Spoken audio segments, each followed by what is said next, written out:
अवध पंच में मधुकर उपाध्याय का राम राम भैया। आज इच्छा हो रही है बचपन के दिनों की बात करने की। जब हम सब लोग छोटे छोटे हुआ करते थे तो स्कूल की पढ़ाई के दौरान दो विषय ऐसे थे जिनसे छुटकारा संभव नहीं था। सबको एक लाइन से सबको वो दो विषय तो पढ़ने ही पड़ते थे। जो मास्टर साहब पढ़ाते थे उनको मालूम था कि ये बहुत ज़रूरी विषय हैं, और जिनको इम्तहान लेना था उन्हें भी लगता है उनकी सीमा भी वही थी और उन्हें उन्हीं दो विषयों पर ही प्रश्न पूछने होते थे, खास तौर पर हिंदी में। उसमें से एक विषय था चांदनी रात में नौका विहार और दूसरा विषय था गाय। इन दो में से किसी एक पर निबंध लिखना अनिवार्य होता था। तो सब लोग रट्टा लगाकर किसी तरह चांदनी रात में नौका विहार तो लिख लेते थे, लेकिन जिस साल आए उस साल अगर न आए, गाय पर निबंध आ जाए तो प्रायः लोग फेल हो जाते थे। फेल इसलिए हो जाते थे कि उनको लगता था कि वो रोज़ आते जाते गाय देखते हैं, गांव में हर दूसरे तीसरे घर में गाय दिखाई देती है, खेतों में चरती हुई गाय नज़र आती है, उसके चार पैर होते हैं, दो सींग होती है, वो सफ़ेद या काली या किसी और रंग की हो सकती है, दूध देती है। ये सब उनको पता था, इसलिए गाय के बारे में पढ़ने की आवश्यकता ही नहीं। तो लोगों ने कभी गाय को गंभीरता से लिया ही नहीं। लाख राजे महाराजे और पुराने जो शासक हुआ करते थे वो गाय पर बहुत सारी चीज़ें करते रहे होंगे, और गाय को लेकर बाद के दिनों में बहुत हंगामे भी हुए होंगे, दंगे हो गए होंगे, लेकिन गाय पर निबंध लिख पाना ठीक से ये संभव नहीं था। और ये मेरा आज का विषय है। अब विषय की शुरुआत प्रवर्तन जिसे कहते हैं हिंदी में, तो मैं करना चाहता हूँ सुप्रीम कोर्ट की एक टिप्पणी से। उसका गाय से कोई मतलब नहीं है, लेकिन गाय से वो संदर्भ जुड़ता है। सुप्रीम कोर्ट में एक मामला था जिसमें सुनवाई चल रही थी कि तबलीगी जमात, जिसके शुरुआती दिनों में कोरोना की ये कहा जाता था कि इन्हीं की वजह से पूरे देश में कोरोना फैल गया, ये जगह जगह गए और हर जगह इन्होंने कोरोना फैलाया, असली दोषी यही हैं। और जितने टेलीविज़न चैनल थे, जितने अखबार थे, सब इसी से रंगे हुए थे कि सब जमात, तबलीगी जमात वालों का किया धरा है।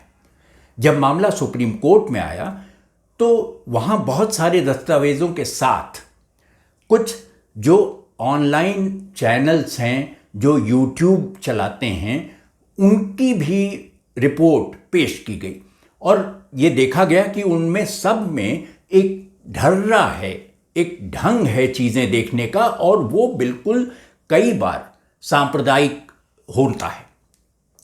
तो सुप्रीम कोर्ट ने बहुत सख्ती से कहा और कहा कि ये जो अखबार हैं और जो टेलीविज़न चैनल हैं उन पर तो अंकुश रखने की व्यवस्था है भी, वो कितनी कारगर है ये छोड़ दीजिए, लेकिन उन पर अंकुश की व्यवस्था है, जबकि यूट्यूब चैनलों पर लोग अनाप शनाप बोलते हैं और उनको रोकने का कोई इंतज़ाम ही सरकार के पास नहीं है।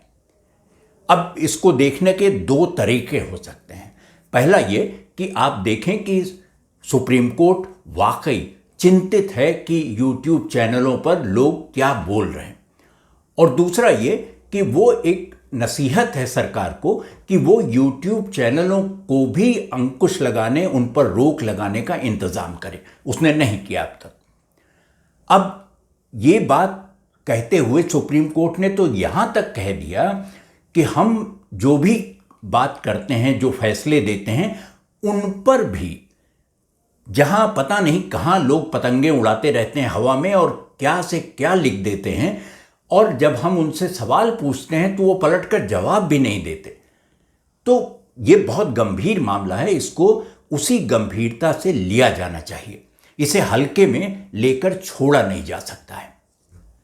अब किसी मामले पर, चाहे वो सांप्रदायिकरण हो, चाहे सांप्रदायिक नज़र से देखना हो कोरोना को, टिप्पणी जो टेलीविज़न चैनल थे उन पर तो थी ही, अखबारों पर तो थी ही, लेकिन असल ध्यान सुप्रीम कोर्ट का यूट्यूब और इंटरनेट के ज़रिए चलने वाले चैनलों पर थी जहां लोग लिख रहे थे। ये सुप्रीम कोर्ट को याद ही नहीं आया कि इस पर और क्या क्या हो सकता है और उनका असर, उन चैनलों का, यूट्यूब का असर खुद अदालत पर कितना हो सकता है। एक चैनल ने तो कह दिया था कि गाय एकमात्र दुनिया का प्राणी है जो ऑक्सीजन सांस लेता है और जब सांस छोड़ता है तब भी ऑक्सीजन ही छोड़ता है। बाद में कई और चैनलों ने इसको चलाया। कुछ अखबारों में भी इस तरह की टिप्पणियां छपी कि ये वैज्ञानिक शोध के आधार पर कहा जा रहा है। अब कुछ लोगों ने इसका मजाक उड़ाया, जो उड़ाया जाना चाहिए था, क्योंकि ये संभव नहीं है, ये अवैज्ञानिक है, ये तथ्यपरक है ही नहीं। लेकिन ये खबर चल रही थी और इस कदर चल रही थी कि इलाहाबाद हाई कोर्ट में, इलाहाबाद उच्च न्यायालय में एक मामला आया गाय को लेकर। तो अदालत में जो जज साहब थे, शेखर कुमार यादव जी, उन पर इन चैनलों का और यूट्यूब का और ये जो प्रचार हो रहा है जिसके बारे में सुप्रीम कोर्ट चिंतित था, जो चाहता था कि इस पर किसी तरह रोक लगाई जाए, इस तरह के गलत चीज़ों का प्रचार न होने पाए, उन्हें रोका जाए, उसको ये अंदाज़ा नहीं था कि ये मामला हाई कोर्ट के जज साहब तक भी पहुंच जाएगा। जज साहब ने 12 पन्ने का, ये गोवध पर एक केस था जिसमें जमानत की अर्जी लगाई थी एक सज्जन ने, और वो जमानत खारिज करते हुए हाई कोर्ट ने कहा कि 12 पन्ने का जजमेंट लिखा, फैसला लिखा अपना, और वो फैसला लगभग वैसा ही है कि अगर वो कभी 5वीं जमात तक के लोगों को मिल जाए तो वो शर्तिया अपना इम्तहान पास कर लेंगे, क्योंकि वो गाय पर निबंध ही है। पूरे 12 पन्ने का निबंध गाय पर लिखना आसान काम नहीं है, और इसके लिए बात बिल्कुल साधुवाद के पात्र हैं हाई कोर्ट के जज साहब। उन्होंने क्या कहा? उन्होंने कई मोटी मोटी बातें कहीं। अब 12 पन्ने तो पढ़ना मुनासिब न होगा और वो ठीक भी नहीं है, और इतना समय भी किसी के पास नहीं होता, लेकिन मैं मोटे मोटे 4-5 बिंदु उनके जजमेंट से आपको पढ़ के सुना देता हूँ। ये जजमेंट उन्होंने अंग्रेजी में नहीं लिखा, हिंदी में लिखा। पूरे 12 पन्ने का जजमेंट हिंदी में लिखा हुआ उनका। उसमें पहली लाइन में ये शुरुआती उसमें अपने उन्होंने कहा कि गाय को राष्ट्रीय पशु घोषित कर दिया जाना चाहिए, क्योंकि गाय का संबंध हमारी संस्कृति, हमारे संस्कारों, हमारी सभ्यता से है। इसके आगे उन्होंने कहा कि वैज्ञानिक बताते हैं कि गाय दुनिया का एकमात्र प्राणी है जो सांस ऑक्सीजन लेता है और जब छोड़ता है, उच्छ्वास जिसे कहते हैं, वो भी ऑक्सीजन ही होती है। तो गाय ही है जो आसपास रहे तो ऑक्सीजन की कभी कमी नहीं होगी। और ये बात कहाँ से आई, कैसे कैसे उन तक पहुंची, जज साहब तक, शेखर कुमार यादव जी तक, ये वही बता सकेंगे। अब दूसरी बात, उन्होंने कहा कि गाय का जो घी होता है उसका इस्तेमाल यज्ञ में किया जाता है, हवन में इस्तेमाल उसका होता है, और जब गाय का शुद्ध घी हवन में डाला जाता है तो उससे सूर्य की किरणों पर प्रभाव पड़ता है, और जब सूर्य की किरणें उसके प्रभाव क्षेत्र में आती हैं तो बादलों से कह देती हैं, और बादल उसके साथ ही घिर कर आते हैं और बरसात होती है।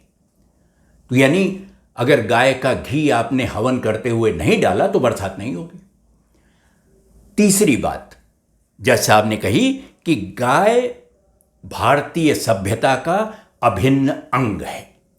ये तो बहुत सारे लोग कहते हैं और मानते हैं, और इसमें कोई दोष भी नहीं है। वो सभ्यता से जिस तरह गाय को जोड़ा गया है, चाहे निबंध से शुरुआत उसकी कर लीजिए, लेकिन गाय भारतीय संस्कृति सभ्यता का हिस्सा तो रही ही है।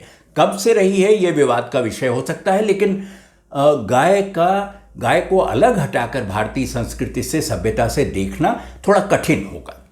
तो जज साहब ने कहा कि जो लोग गोमांस खाते हैं वो जो चाहें वो सो करें, खाने पर किसी के अंकुश नहीं, रोक नहीं लगाई जा सकती, लेकिन ये गोमांस का भक्षण मौलिक अधिकार नहीं हो सकता।